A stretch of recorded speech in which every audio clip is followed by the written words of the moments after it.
Okay, I wanted to give kind of an update of where I'm at with this FPV plane. This is the YC-14, MikeysRC YC-14.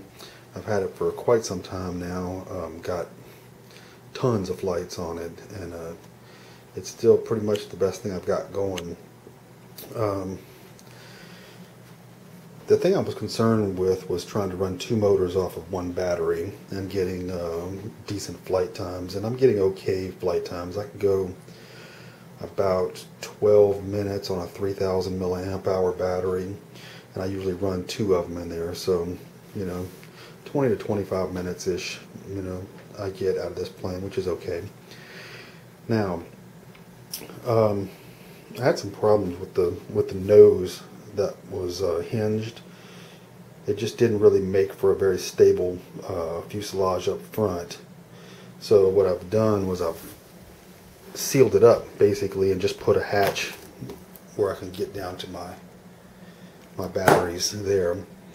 But on the front I've got two cameras. I've got my GoPro obviously mounted on the top there, and then I've got my flight camera, my FPV camera right here, which actually can be removed so I can get to the lenses, change them out, or whatever I want to do.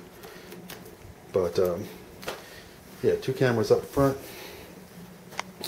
Still using the same MikeysRC Alpha motors on them, Alpha 400s, 10x47 props. They work great. I've covered the whole thing in black packing tape, and it made it really, really strong. And all one color always looks kind of cool. I've also added a very large KFM2 airfoil, which really stiffened things up. Still using the full flying tail on it, although it's getting a little bit flimsy feeling here.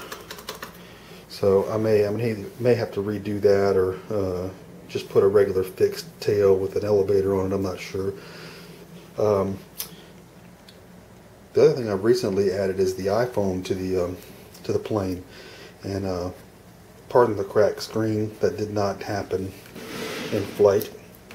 But basically what I'm using this for is I've got a GPS app, and what it'll do is record my the track, my flight path, and not only will it record my flight path, it also is a data logger, and it logs my speed, my altitude, and max speed, all kind of stuff. So that's kind of cool. When I land, I can pull that off, and I can really get the true altitude, my flight speed, overlay my path on Google Earth. So that's kind of neat. Other than that, she's still flying. It's been a great plane. It's been probably one of the easiest planes I've got to fly.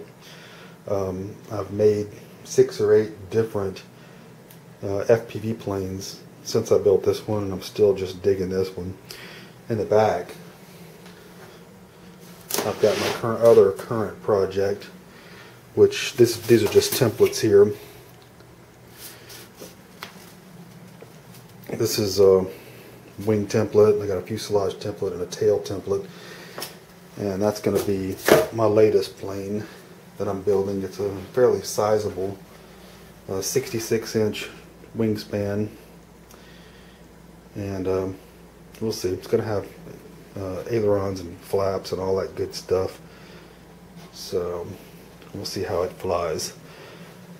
Basically what I've been trying to do is just try to find a single motor plane to do FPV and get away from the twin, but I haven't found one that was as efficient and easy to fly and as stable yet. So I keep looking. In the meantime, I got the workhorse here, and it continues to fly. Oh, the other project I just finished is right there, my new Galley 425's 500 class helicopter, and I'm just kind of tweaking and getting that thing ready to go. It's pretty stable. It's a well-built airframe, so I'm kind of digging that. Just petrified to crash it, so I haven't marked it up just yet, and I'm hoping to keep it that way for as long as possible. So I've got some work to do still on it, tweaking it, but hopefully, you know, in the next week or two I'll have some flight video of that.